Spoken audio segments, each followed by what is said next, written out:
December 1st, the law and the gospel. For whosoever shall keep the whole law, and yet offend in one point, he is guilty of all.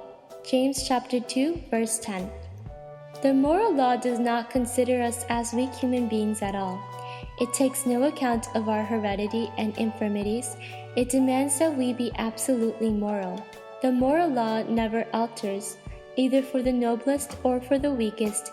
It is eternally and abidingly the same. The moral law ordained by God does not make itself weak to the weak. It does not palliate our shortcomings. It remains absolute for all time and eternity. If we do not realize this, it is because we are less than alive. Immediately we are alive, life becomes a tragedy. I was alive without the law once, but when the commandment came, sin revived and I died. When we realize this, then the Spirit of God convicts us of sin. Until a man gets there and sees that there is no hope, the cross of Jesus Christ is a farce to him. Conviction of sin always brings a fearful binding sense of the law. It makes a man hopeless, sold under sin. I, a guilty sinner, can never get right with God. It is impossible.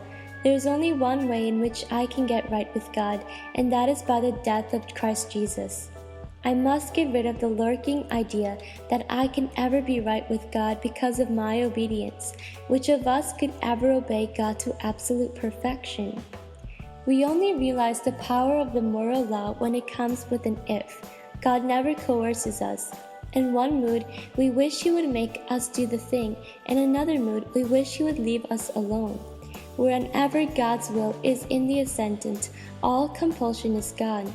When we choose deliberately to obey Him, then with all His almighty power, He will tax the remotest star and the last grain of sand to assist us with all His almighty power.